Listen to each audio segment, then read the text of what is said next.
Welcome to Menopause and Miracles, the podcast for women who know there's more to midlife than simply getting through it. Together, we unpack the real stories, the expert advice, and the everyday moments that help us navigate menopause, rediscover ourselves, and step into this season feeling stronger, healthier, and more alive. I'm Suzanne, your host and your midlife wingwoman, and today we're diving into a conversation that so many women desperately need to hear. If you've ever been told your labs are, quote, normal, yet you know something in your body doesn't feel right, if you've wondered whether your symptoms are simply something you have to live with, or if you're looking for practical, evidence-based guidance through menopause, this episode is for you. In today's episode, we're separating myths from facts and helping women make sense of one of life's biggest transitions. We're pulling back the curtain on menopause and having a conversation that women are craving. This is where curiosity replaces confusion. Confidence grows louder than your self-doubt. And we're exploring everything from menopause and relationships to health, identity, and what it truly means to thrive in this next chapter.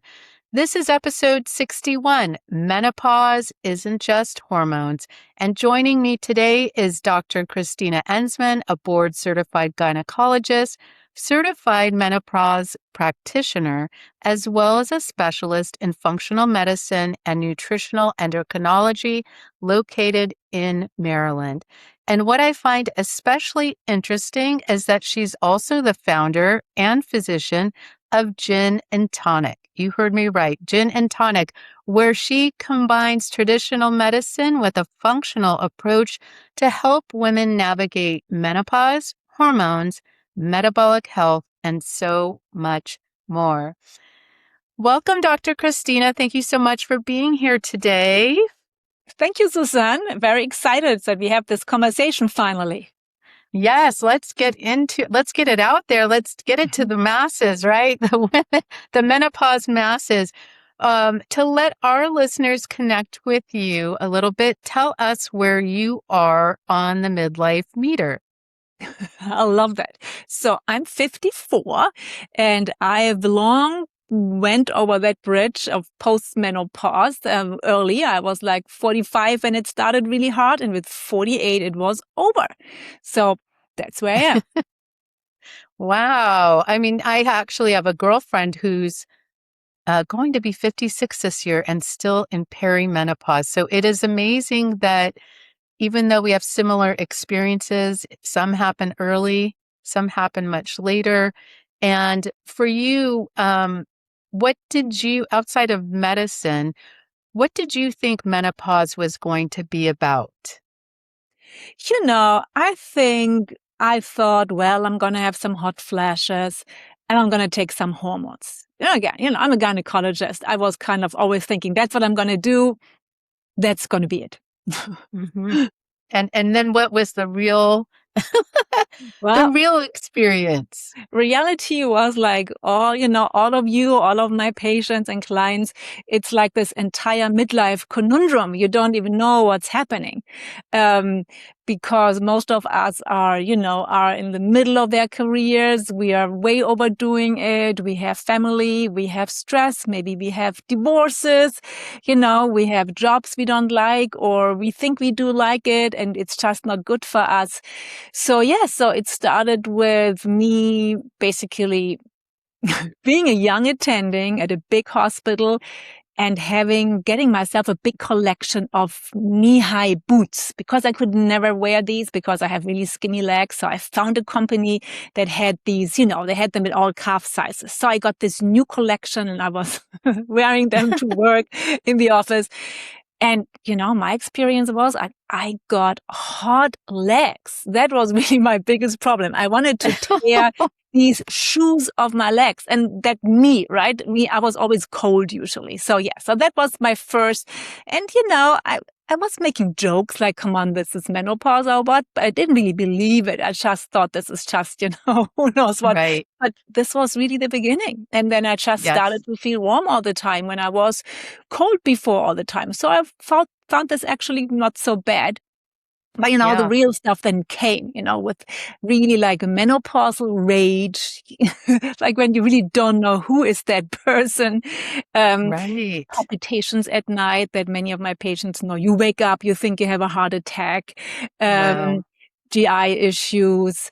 And then, of course, all, potentiated by stress that I had plenty of during that time of my life. Mm.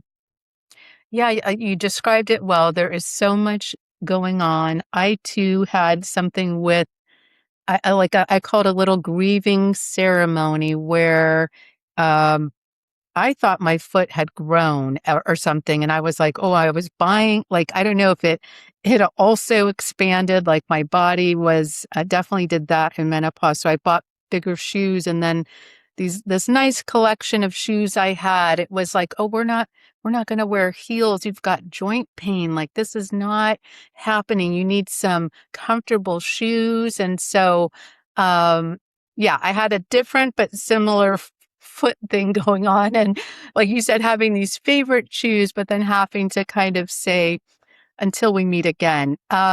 So what have you found maybe one thing that has brought you joy or peace during the process of menopause? I think it, there is like a mental freedom that comes in menopause. And I think this has been really, liberating. Like you really let go of many of these things, we think we have to cater for our life, all the Mhm. estrogens and the oxytocins make us, jump in hoops to you please everyone, to keep the kids happy and the husband and this and that. And this went away. Yeah, it And just suddenly it was like, wow, there was this clarity. It was like, no, this is not good for me. And this is not good for me. And I'm sorry, I just need to make some changes. I think that was cool. And I think this is what many of my patients and clients also report. And this is something you really should look forward to. yes, it's kind of, the freedom looks different, and at first I think my last podcast just started talking about, I always go, "Oh, is something wrong with me? Like, what's happening? Why am I feel more critical, judgmental. I'm saying no more. I'm having boundaries." And I like how you mentioned you reached a point of having zero tolerance for BS and like you described. I don't even know if you get the memo. It just one day happens. You start having a different response to things. Yep. It's suddenly you're like, no, this is not good for me anymore. And, I think that's important thing how I explain it to my patients because they're always mourning about the estrogens and all of that. And I'm like, look, ladies, this aspect is like this reproductive function we get as a little gift for 30 years. And that's fantastic. But the hormones that are involved in that are really made, well, first of all, to produce every month that egg. This is a lot of work for our body. Like you have no idea. This is like a whole machinery. But at the same time, these hormones are made really in a way to keep us calm, to help our pains, our inflammation, because nature wants up, maybe have another child. So this has all system behind it. And the oxytocin, makes us to deal with all these nonsense that our kids throw at us.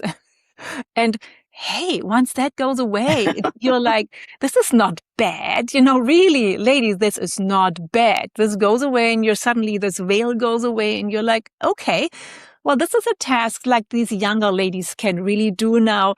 Let me take care of some other things in life that I wanted to do for a long Right. time. And I have no Yes. time for these other things. And I even think like, families benefit from that. Like my children definitively, once you start saying no and have your boundaries and just be unimpressed by this generation's drama, this is so good for them. And it's good for me too. Yeah, I love the way you described that. I was gonna say, did your own experience, um, how did it change the way you treated patients? For my patients, I think there is where the compassion was rather growing, right? So now once I really understood how that feels and how disorientated you can be. And, there's something funny I have to tell you. It's, some patients they come with this whole list of symptoms. They have 3 pages printed. And as a physician, you always get a little panic because, there's a time constraint, all of that. But literally, I recently looked through, I have a little folder with my health stuff. I never look at it, but I looked through it and I did something like that when I was 46. So I realized I was in the same thing. I had something written down from my gastroenterologist and I was thinking, who wrote this? I would have so cringed. And it was myself. So my compassion has been growing, really, understanding, sometimes we might sound like we are on the edge, but now I understand that behind that edge, there is just a woman who's looking for some orientation, maybe some calm words, someone who understands her and also has some answers, not just, telling them you're fine or your labs look okay. Right. Which is not helpful when you have brain fog and you are fatigued to your bones. Yes. I mean, that's just a beautiful thing that, like you said, it helped your compassion and understanding, because I know I have heard some stories from friends. I mean, I've had a doctor primary of 20 years, and I don't think she would be the one who would say, she is the one that kept saying everything looks normal. Probably when I was in perimenopause. So I myself, through the recommendation of a friend, sought out an endocrinologist that focused on hormones to get some more information and help for myself. But why do you think so many women are told everything looks normal? Are they not going to the right people, or are we not educated enough yet, or? Yeah, no, it's much more nuanced. So first of all, in conventional medicine, I have nothing against conventional medicine, has absolutely its place, but we are looking at normal ranges. Normal range meaning it's a wide variety of range that is considered normal, because in these ranges we have many average Americans which are not particularly healthy. So that's the first thing. And then, in a health system, that's what healthcare is, right? We're trying to keep big populations out of costly diseases. We are not trying to put everyone in optimal health. So these lab works don't look at optimal ranges. They look what is wildly normal. So that is the one thing, that we are not looking strictly enough. The other thing is we're not looking at the right blood work, because there would be actually lab work that you can get with your regular doctor that might be informative. And then sometimes it depends to look at how do these blood works relate to each other. So that is where actually these days, there are great computer programs who can do that really just know everything about biochemistry and then really pick up the slightest nuances and understand how this fits in with slight abnormalities in the other blood works. So that is that one. The other thing is there are just things we don't measure with regular blood work. Let's say, deep look in oxidative stress and mitochondrial dysfunction. There are some indirect signs in blood work, but that might, need deeper evaluation. If we have food sensitivities, that is just, nothing we do that way in conventional medicine. Again, I'm not saying allergies. I'm sensitivities, very subtle symptoms, gut health, all of that, environmental toxins, all of that, can play a role in typical midlife symptoms. And that's just nothing we measure. So that is the frustrating part, that women get this, your labs. I wouldn't, the physician says they're within normal range. That should be the right thing, how to say it. However, that doesn't mean that you are optimal. And the problem I always say is that we women continue to function.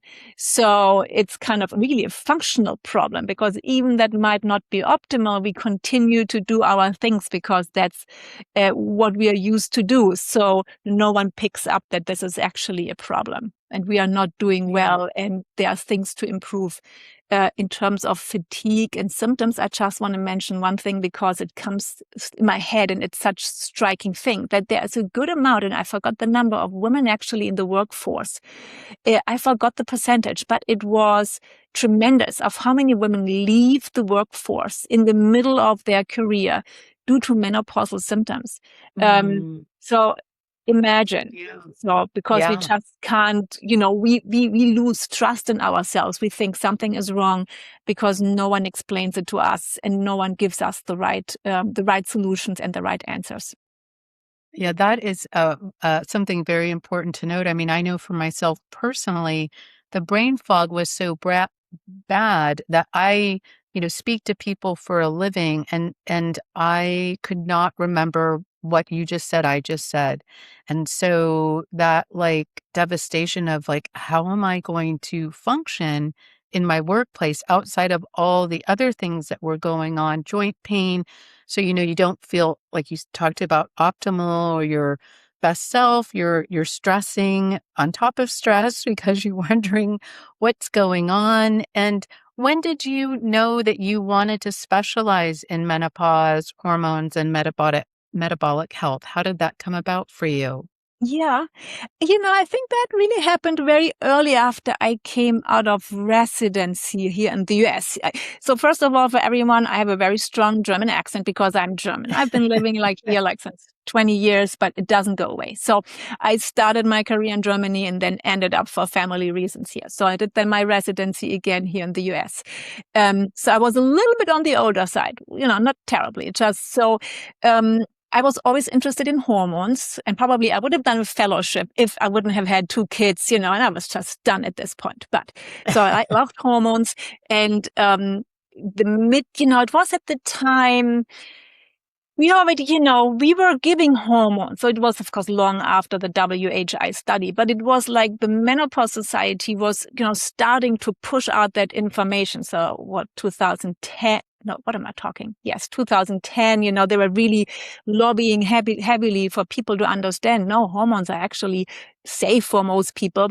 So, but my training didn't have much of that, but I had one attending who was really into it. So I listened a lot to her. And then the moment I was out and practiced myself, I just found these women, fascinating. I was like, I want to immediately know everything about it. So I immediately signed up with the North American Menopause Society, which is now Menopause Society. So because they really have that, they feel they're not just North America. They're really for everyone who wants to sign up and get trained. They are pushing out the information. I love that. Menopause.org. If anyone wants to look them up, this is also the best platform for patients. If apart from the social media noise, you want to know what is the real data out there, that's where you want to go. Okay, so that's where I went and got my certification really pretty much immediately. And from then on, then I had the vulvovaginal disease, which probably my interest in skin comes from my PhD that I have in dermatology from Germany. So this just fit into this midlife realm, which Yeah. I found tremendously fascinating and great. Yeah.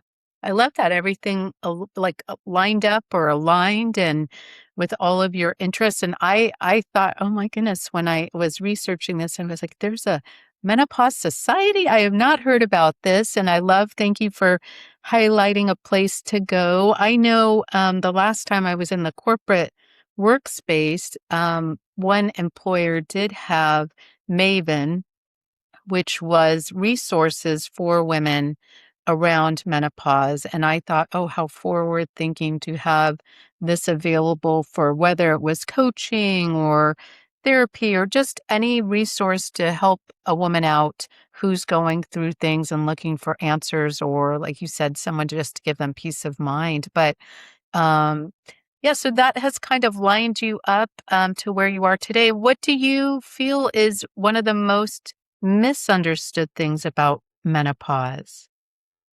I think that this is just about hot flashes. And that is one big one, that this is the only problem.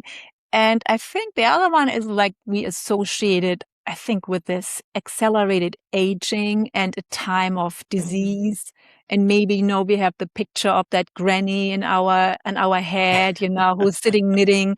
So I think we don't realize that many of the women we know that are full of vitality are actually in post-menopause. I think, yes, we don't realize this is a great time for many women, and everyone can be at that place. And it's really a time of vitality, and usually not a time of, shouldn't be a time of major health complaints. It's a really good time. Yes.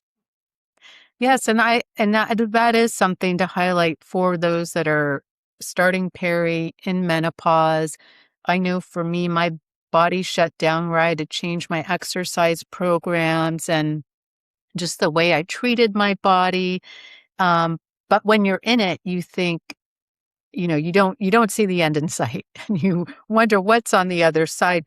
Because like you had mentioned, I mean, outside of hot flashes, I think what I learned when I was younger was just that menopause, you stop getting your period.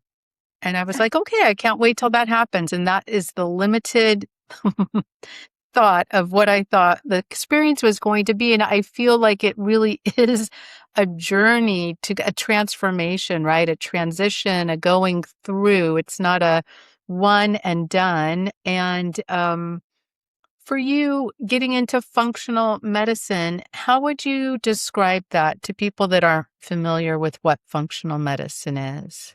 Yeah. So I always say, so functional medicine, and, it's a very unregulated space, all these terminologies, integrative medicine, functional medicine, lifestyle medicine. So functional medicine is not a protected term, and it's not a board certifiable specialty. That's always what I want to say. It's unregulated. It's, for me, I want to say it's a toolbox. It's an armamentarium. As a physician, you can learn that to integrate that in what you do. But also you don't have Mm-hmm. to be a physician to do that. And that's why I sometimes say it's a little Wild West, because, you still need critical thinking about some of these tools, about the tests, how to you communicate that. So that's where you have to be careful. I always would say, hey, stay with someone Yes. who's actually a traditional medical doctor, because they still have some critical thinking to know, hey, this is good. This makes sense. The many things, are like, I always say it's often cutting edge functional medicine. Many things might translate into something we use later in conventional medicine, but this often takes, 10 to 20 years. Good thing, I always say, microbiome, the gut microbiome, that conversation was already out there in the late 90s. Mm. Conventional medicine like poo-pooed on that for another, 20 years. So that is Wow. the functional medicine. Integrative medicine, that's actually a board certification. So this is something you can only be as a physician. Integrative medicine means these are physicians who integrate other specialties into their treatment approach. So it can, with acupuncture, psychotherapy, massage, all this is kind of taken into consideration in treatment. Mm-hmm. And these people, however, can also use functional medicine approaches. So it's a continuum. And then I always say on the other end, that's then what I call like lifestyle medicine that also uses functional medicine tools, right? But that is then a lot of, again, putting, I want to say more often band-aid solutions, on symptoms, treating symptoms, whatever that is. Functional medicine, we are much into understanding what is the root cause of the issue. So we don't want to play that walking mole game, like, one symptom here, one symptom there, and every time we're smashing the hammer on top of it and put like a medication on it.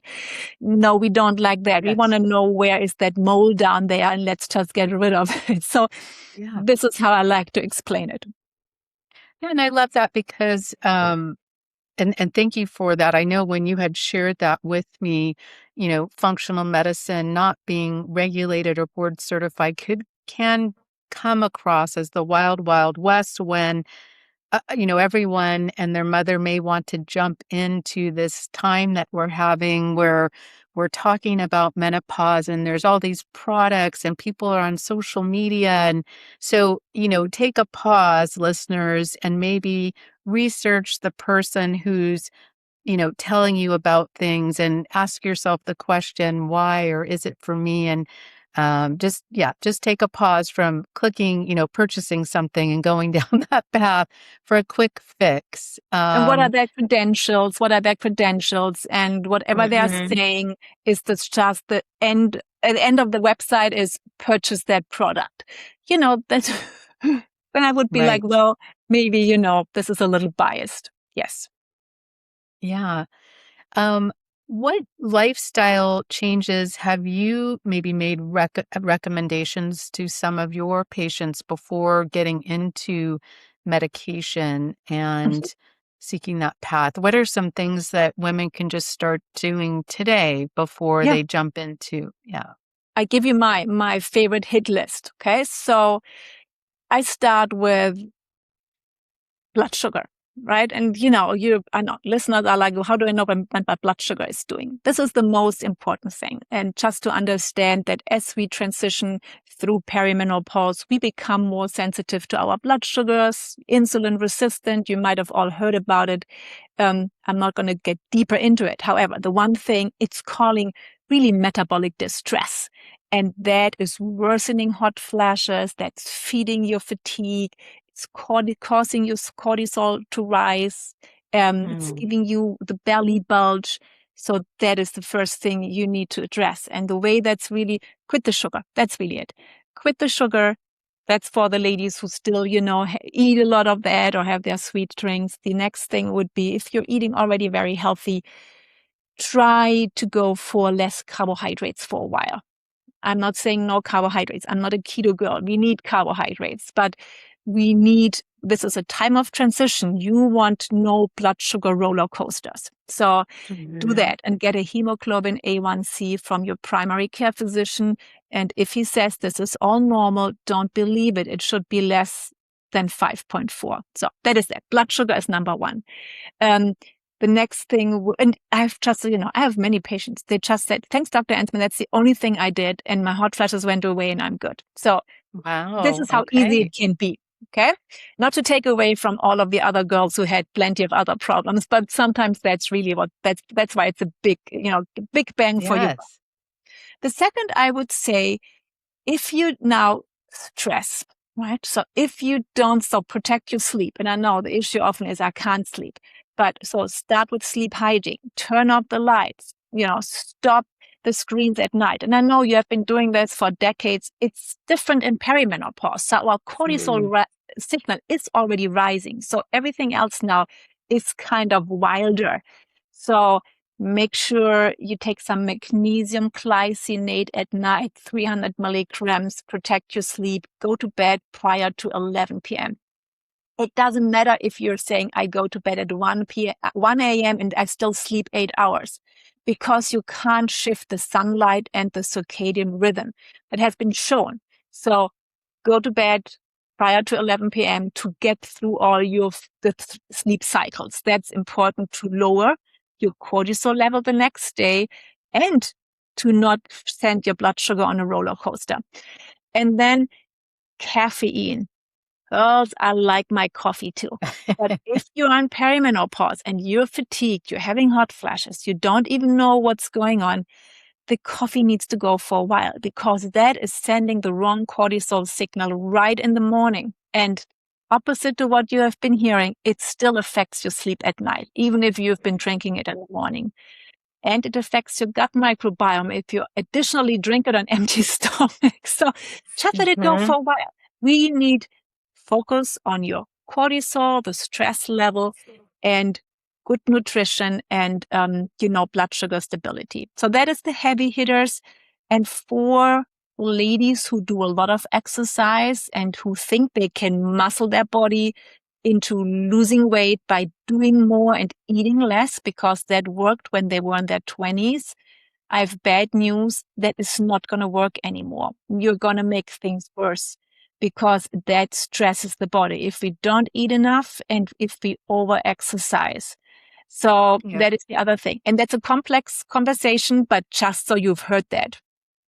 Yeah, no, I mean, those are all check marks for me. I'm not really, I've never really been a big sugar person, but it is being aware, I think, of the sugars, let's just say in food that's out there today Sleep, um, just the hygiene. I think that is highlighted everywhere, whether, men or women hitting into a certain age that, following a rhythm and getting good sleep hygiene and taking some supplements.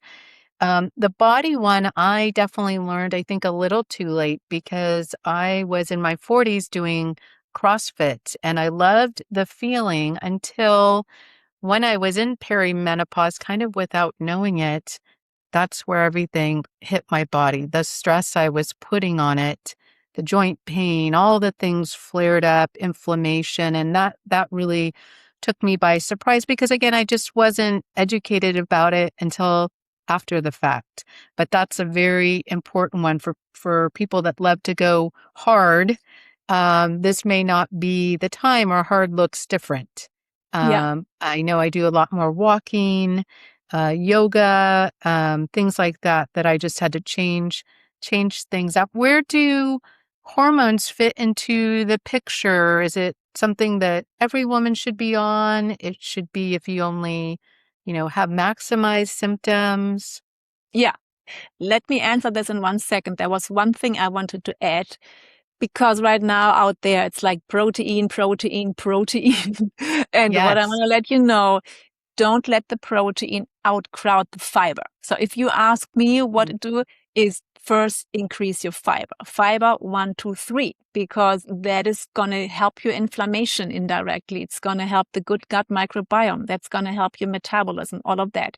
Currently, I'm so afraid that this protein craze, which, Mm, has its role, some protein, of course, but I right. think people think they have to have a steak now again with every meal.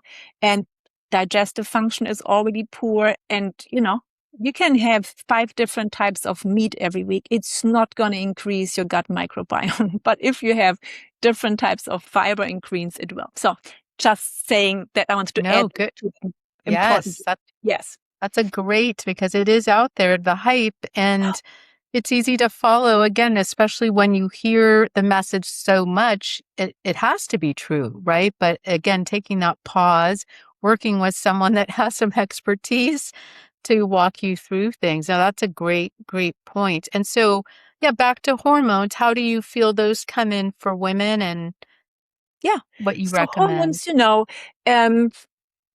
you can, you cannot. I know right now it's the pendulum, and I'm old enough that the pendulum has swung while I've been practicing from no hormones to now everyone needs hormones or you're going to die early and, break your bones.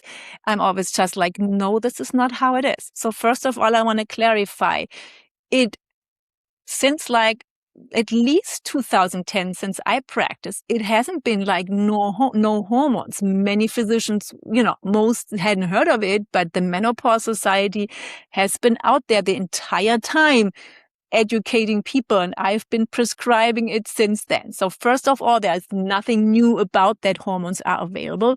It's just now everyone is hearing it. The other thing is, no, we are not going to all break our bones if we are not on hormones. I'm a big osteoporosis preventer, but it's also wrong to say if you're not on hormones, you're going to break your bones. I have literally patients Mm, coming to my office crying because they think because they missed that window of opportunity, etc. Now they are, really breaking their bones and aging and having heart attacks. That's also not true. So I always like to remind people that the FDA approved indication, and the reason is that is the big indication, we have really hard data that this is good for that and works. It's for moderate to severe hot flashes. So if you're really mm, having bad hot flashes that, really affect your life, how you work, you can't sleep, you can't think, that is the one thing. The other thing is prevention of osteoporosis if you have an increased risk. So it's also not like everyone is going to break their bones. No. And if you have right. no family history and no other risk factors, this is not something you necessarily need. And for genitourinary syndrome of menopause. However, Yeah. if this is the only thing you have, then you should use vaginal estrogens, which are not systemic hormone replacement therapy. So I always like to reinforce that. Yes. can it help with brain fog? Can it help a little bit with fatigue? Yes, it can, but this is not guaranteed at all. So I always say, absolutely, most women are, eligible. If you haven't had a major heart attack, you're not uncontrolled hypertensive and had Yes. no estrogen sensitive breast cancer, women are really good candidates. Benefit outweighs risks. Yep. However, if you do not do your homework, if you're not fixing your blood sugars, if you continue to be pre-diabetic, you are super stressed, you're over-exercising during that type of transition. These are the women who come back after 3 months and they're saying, oh, doctor, it worked for a couple of weeks. I need more. Because we really haven't worked on what's really underlying. So that is Yeah. always what I tell women. You have to fix what's underlying, because otherwise we're going to continue to chase our tail. And when you want to stop at some point your hormones, you're going to be back to square one. And I want you to take this opportunity to have the best health of your life. So let's have a look at everything that estrogen has been kind of, mollifying up all the time. And now it's a time to have a look at it and get it balanced. Yeah, and I love the way that you described it. It's the basic, you know, let's look at everything else before we try to take a pill to fix something, and that there are these natural ways, lifestyle, ways of living, how you function, then see how that impacts. And like you said, even if you can't ignore those things, whether you go on hormones or not, because you're going to be impacted. So I really love how you laid it out. And I'm hoping that our listeners are, just really looking at their own experience, either not yet seeking help or who they've gone to, and just maybe having some ahas about how to look at things down the road. And I'd love to talk about what I think what women don't talk about enough in midlife menopause is the comfortable talk about sex in midlife. And is it normal for libido to change in menopause? What have you seen? I haven't even asked any of my physicians, doctors this question. Yeah, oh yeah, you should. You should. Every time you go to the doctor, you should ask them about libido, just to make them attack that topic. So yes, but yes, that's a common complaint. Let's say it like this. I'm not saying everyone has that, but it's very common. The reason is, libido is a very multifaceted animal, really, because first of all, if it's uncomfortable, so if you start having vaginal dryness, also not everyone is going to get that, but many women have that. So I always say, well, if something feels uncomfortable or it's painful, your brain is going to tell, don't do this ever again. So that is the first thing, right? So if the vagina doesn't feel good anymore, you don't want to do that anymore. So that's something, however, that's fixable. I'm going to talk about that. The other thing is, medications in midlife. Many things we have accumulated, just, to mention that also. And then, stress. Well, guess what? Like our stress hormone and our sex hormone have the same building block hormones. So if our body needs the building blocks to produce cortisol, because that's keeping us alive, nothing is going to be left for your sex hormones. These women are going to have more erratic, hormonal changes, and definitely the testosterone is going to drop. That's where your libido really goes. So there are many things, come together. However, not everyone has issues. So, and of course, partnership issues. You have been together, many years or decades. There are things that accumulate. Then remember what I said earlier, we start tolerating less BS as we get older. So how is that going to help that relationship, right? And that desire, suddenly you are like, and then, maybe there's some, perimenopausal anger attacks. So, so there are plenty of interrelationship issues that probably need to be addressed. So many things are going on, but we know from studies that women who have actually new sexual partners in midlife, they have actually no issues with sex usually, apart from, the vagina. Sometimes we have to fix it with some estrogen. So, there's lots of psychology behind, and of course hormones. And, the oxytocin, if we don't feel safe, if we don't feel loved, Yes. we are uncomfortable with our body. I mean, it's a big bag of goods in there. But Yes. I want to tell you, so the vagina, if that is the issue, and the interesting thing is, it's that vaginal dryness or vaginal atrophy, how we called it before. Now it's genitourinary syndrome of menopause, because also the Menopause Society wanted to make clear it's not just a problem of the vagina. It's actually a problem of the bladder too. So really to make sure the medical community takes this a little bit more serious. So Yeah. because that estrogen treats the bladder, keeps it nice and stretchy, I want to say, and keeps the vagina stretchy. And now you have to imagine, if the stretchiness of the bladder goes away, it becomes stiffer. And now every little, amount of pee, now you have to go to the restroom. That is the urinary urgency of the genitourinary syndrome of menopause. But that can Wow. be treated with vaginal estrogens or a type of testosterone. And traditionally, we always said it's a problem of late postmenopause, so after you've been several years in it.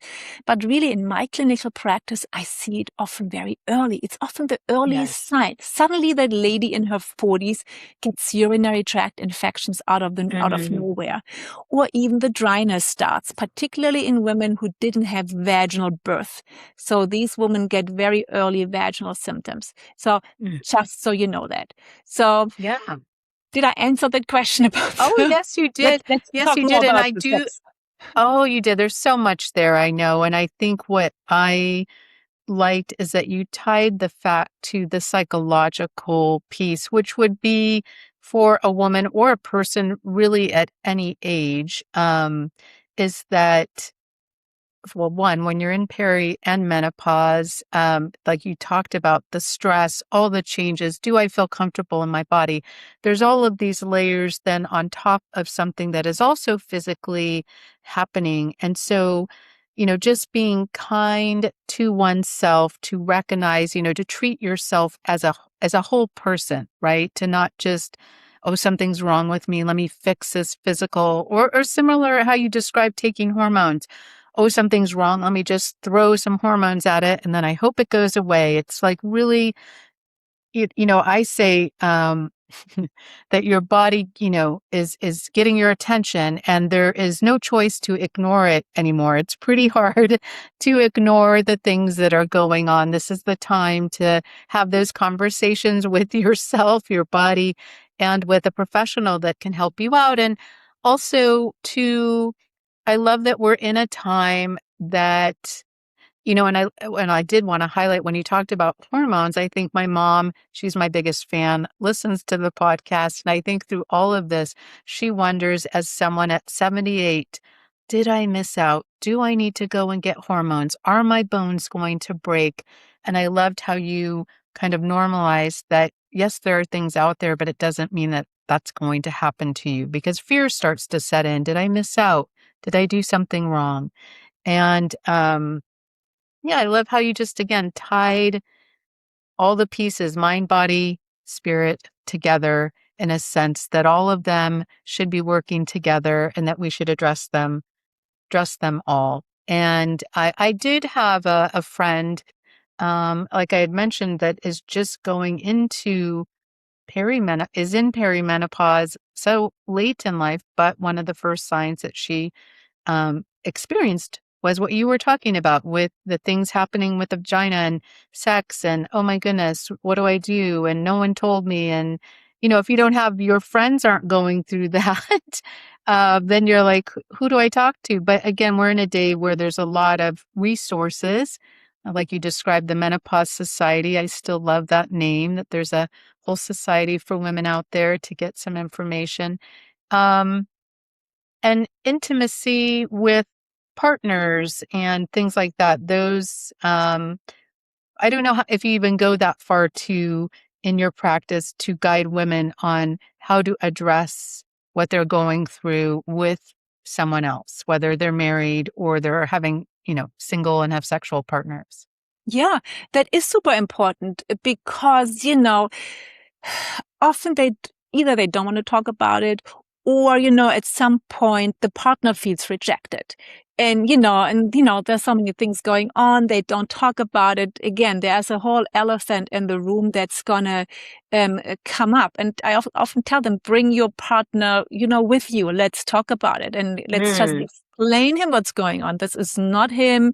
It's a phase. You still love him. And sometimes I also tell them, women are often so distressed because, they don't have the desire like when they were 25. But then I ask them, but if you do have sex, if you let it happen, like, is there pain? Do you still get an orgasm? Is something you do? And they are like, yes.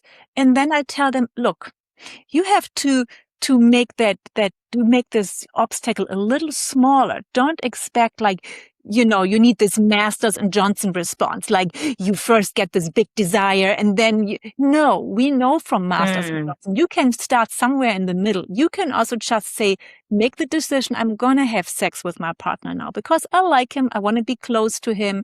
And then you still get the lubrication response and you might even still get an orgasm. So sometimes I think we are in our head and we want this big sexual desire. And then we forget that, hey, we are lucky. Our partner doesn't have erectile dysfunction.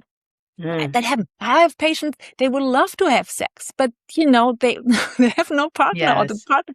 So I'm like, really cherish what you have. And if the desire, you don't make time for it and make the decision to be close to your partner. And then you might actually still enjoy it.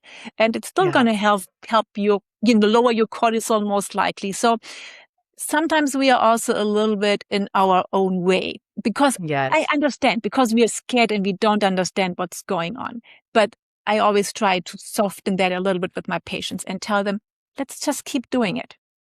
I do love that. Yeah, because again, a lot is changing. And so there's for women, at least that I connect with. I don't know what men per se are going through, but there is a little bit of grieving. There's a little bit of sadness. Then there's the acceptance part of, oh, okay, everything's going to be okay because it's all new. And I think in the end, we want to know everything's going to be okay. And I think even knowing that we're different, we're not in our 20s and 30s. So, of course, sex is going to be different. How we relate to our partners is going to be different. And I love that you normalize that for your patients. So, let's get into the gin and tonic. Tell us how that came about and what that journey is for you, what you're creating. I love the play on words. Tonic, yeah. So tonic, because it's really a healing elixir, right? And gin is GYN, just so people understand. That's not. Yes. So we're not talking alcohol. Yes. So this is really, I really created this for the patients. I needed to go deeper, right? They come in a regular office where I was employed, and I just needed that space for the patients. I knew we need to work more on the stress axis. There are gut issues. So it's just things that can't be addressed in a 15-minute visits. For the patients who had their whole list coming with them, all the medications they took their entire life, all their concerns, which I found very valid to address. It's not possible in that framework. So that's why I created that online practice where I really dive deep with these women. So if they have, they feel fatigued, they are on hormones maybe already, they don't get relief, they have GI issues, they have osteoporosis, even they have been on hormones. That's something we haven't even talked about. That happens too. So these are the ones I'm saying, if you want to work with me, we're really going to do a great functional medicine lab workup. We're really looking into all the directions I know that are affecting how we transition through this time, which is the gut, the food sensitivities, our oxidative stress, mitochondrial health, which is really in the end, when we are tired and fatigued, you can say it's the hormones, but in the end, it's really the mitochondria that really stop, doing the service for us. And I look into genetics. So how does a woman in general deal with, choline? There are some things that help, estrogen helps when we are young, like choline is a good example, important for brain, important for muscle. Well, guess what? Estrogen goes away. And if we have a little alteration in our genome there, we suddenly can't produce that anymore very well. So we should supplement. And I look at environmental toxins, which can also affect many of these biochemistry processes. So that's what I do with them. And then I get them. It's basically looking what's underlying and fixing it. And the idea really is, like, after 6 months, you understand what has been going on. We got to it. We normalized it. The patients feel 100% better. There are some supplements involved initially, but the goal really is, that's where the nutritional endocrinology comes in. It's about stabilizing your blood sugar, explaining you how to eat correctly, finding out for that woman what is the right food, right? It's not one size fits all. Is that the woman that has been under eating and doesn't believe me until I show it to her? We're using some apps. So that's really what I do. And that's my passion. And this is what's really very rewarding. And that's just real fun, because that's where we see the real transformations. And sometimes I wonder, where would these women have been if no one would have really helped them to figure this out? For sure on that. I love that you have created this where, again, because it's not a one and done, like your period stopped, go on about your business. It's a journey, and it's nice that you've created something to walk women through that. And I really love that you keep highlighting the gut health part of it, because I know, again, in my own journey, I addressed the hormones. I addressed changing the physical exercise, so stressors. And the one thing I thought would just change on its own, because I was taking the hormones and changing the stressors, was the gut aspect. And I just had this inflammation in this gut, and my body was not shifting. So I finally did seek help for the blood sugar, the gut, and how much I wasn't eating, because I don't know if it's really talked about a lot or it's my own personal experience, but my appetite changes, especially if I'm slowing down.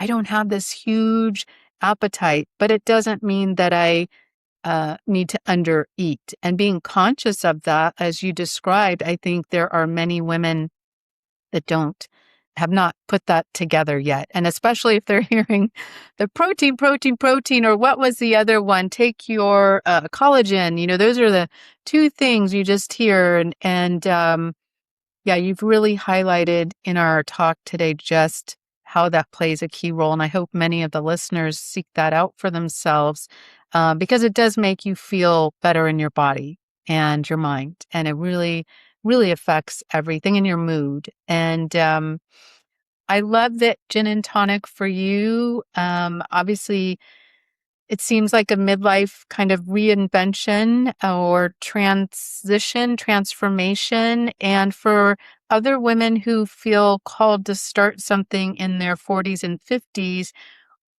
what sparked your interest or ability to go for it and do something new in midlife?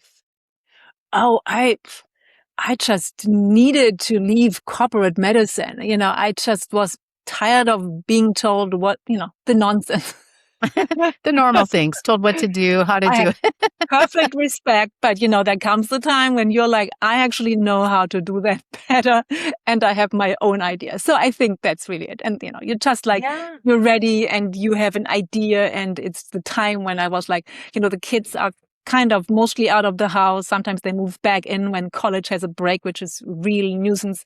But okay, most of the time I'm like, yeah, this is the great time. So it's really that. And I just like to keep going. And I think there are many women who love to keep going. And that's what we should do. Yes, I love that. You're just proof that it's a risk that you're glad that you took. And I'm sure there's a whole story and a journey slightly behind that when you transition from, something stable to creating and building your own. But I'm big on coaching, on trusting yourself and making decisions and not staying stuck in this limbo aspect of life, right? This is the time in midlife to trust the wisdom you have, your experience. You're going to figure it out.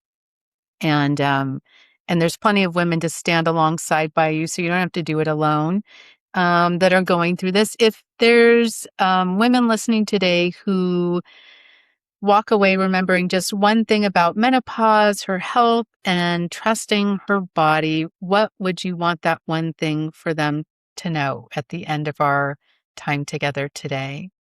That this is a fantastic time. The midlife, really. Don't be afraid. Look for, someone who can help you if you have major symptoms, but be aware it's not a time of major disease or illness. And they actually have done studies and, interviewed midlife women, and actually 70% of them were saying this. They feel much better and much happier, listen, than in their 30s and 40s. So this is actually how cool that time can be. So that's what I would Yes. like you to know. Yes, that this is a cool time. I love that as well. There is freedom here. Okay, so we're going to do some fun, rapid questions before ending our time. Just whatever comes to your mind quickly. So, are you a coffee or tea person? Both. I like Okay. matcha tea and green tea, and I like a coffee every now and then. Yeah. Okay. Are you a morning person or night owl? Uh, Late morning. That's what my aura ring is telling me. So I know exactly I'm a late morning person. Okay, I love that. Okay. Most underrated, which I think you highlighted some here, but maybe for yourself, most underrated health habit. Yeah, fiber. Fiber. Okay. One supplement you wish more women would ask about? Um, Magnesium glycinate and B complex. And I'm saying Oh, this because women, they come with a collection, whole, plastic bag full of random supplements. And I see B6 and sometimes B12. And I'm like, well, what's with the other B vitamins? Because if you miss one of these, you miss the other ones too. So if you go for B, go for B complex. So at least we cover all of them. the good one. Health myth you wish would disappear forever. Health myth. Okay. Well, that hormones are dangerous. Let's say this. Yes, I think that's And you're going to hopefully. break a bone if you're not on hormones. That's a new one, but I'm definitely becoming very sensitive to that one. Yeah, that's a good one because again, I think like you said, you hear something enough, you begin to believe that it's true, but it may not be true for everyone. Yeah. So, um, one word that describes your midlife chapter so far. It has been very tumultuous and exciting, Okay. very colorful, a lot of adventure. I love that. Yes, it is a ride for sure. What is your favorite form of movement? I just discovered, so I like to dance, but I haven't had much time for that yet. So I like Nordic walking, and I'm so glad you're asking me that. It's also called ski walking. So you do this with kind of ski sticks. It's really Yes. fun because it activates your upper body. It's kind of much more dynamic. And it's, Now, do you, it gets you between walking and running kind of. So, and doesn't hurt your joints. So that's it. Nordic walking. now is that on a machine or is that No, something you do? Okay. outside. You go in the park and lower your cortisol at the same time. So it's the best Okay. ever. And I don't have get to. the collapsal sticks. They're not the real ones. You really have to get them from the Nordic ski walking website because they're done in one piece. They're very light. You can't collapse them. And I always was wondering, like, can I put this on a plane? That's how excited I'm going to miss it if I travel. So yes, Nordic walking. Wow. I thank you for that. I'll have to something I have not tried. I always love trying something new, especially in exercise and movement. What is your one favorite indulgence in midlife? Having time for myself. Just saying, I don't want to meet nothing. I'm just fine. Leave me in peace. having time with that time thing that you gave away so freely to so many people and things. What's something you've learned in midlife that your younger self never would have believed? Oh, I guess like that, that denseness of life that's really coming then, and how enjoyable that is. And that this entire time with children, I mean, of course I love my children, but it's like this is like a blur. I'm like there's so many things I didn't see. So I think that's what I'm surprised about. That Mm. Yeah. And I'm sure you're not the only one in that regard. Dr. Christina, thank you so much for joining us today. This conversation has been so insightful, and I know so many women listening are just walking away feeling hopefully seen, informed, a little more empowered to advocate for themselves, or at least know how. And if our listeners would like to learn more about you and your practice and the work you're doing, where is the best places or place to find you? Yes, so I have a website, drchristinaenzmann.com. Sign up to my newsletter. And there's one more thing I haven't mentioned. I actually have a book. I wrote it in German in 2024 about nutrition and midlife and how this really makes everything better. And it's gonna be translated probably September. So sign up to the newsletter. I'm gonna let you know. How exciting is that? What is the title of your book? It's called, I'm just like, is there someone around? No, not lying around. It's called Somebody Told Me. Okay. Well, very exciting. We'll have to keep a lookout on that because September is right around the corner, as we know how quickly time passes. Yeah. Oh, that's exciting. I look forward Wait. to Let me I can actually hold it up. This is still the German version, but it's the same title in German. Okay. Somebody told me. And I love the Yeah. way you did the title there. So it's like you can't say nobody told you, somebody told you. Somebody told me. Yes. And we're living in those times where, you know, I think my mother's generation, nobody told them, but we are in times today where somebody has told you some things. And that's very excited to be a part of this. Thank you so much for that. I hope today's episode reminded you that you know your body better than anyone else. So while menopause can bring unexpected changes, you deserve answers, support, and health care providers to listen to what you're experiencing, not just looking at what a lab says. And if there is one thing I hope you take away, it's this: don't ignore what your body is trying to tell you. Be curious, ask questions, seek the right support, and remember that, quote, normal isn't always the same as, quote, optimal. You deserve to feel like yourself again. If this episode resonated with you, I'd love for you to like, follow, or subscribe. Better yet, leave a review and let us know what stood out to you. And if you have any questions or there's a topic you would love for me to cover in a future episode, you can always reach me at yourmidlifewingwoman@gmail.com. If you know another woman who has been told, hey, everything looks normal while really struggling silently, please share this episode with her. It might just be the conversation that helps her realize she's not imagining it, and she's certainly not alone. Until next time, remember, midlife isn't about settling for feeling less. It's about learning to listen to your body, trusting your instincts, and giving yourself permission to ask for the care you deserve. I'm Suzanne, your midlife wingwoman, and this has been Menopause and Miracles. I will see you next time. Bye for now.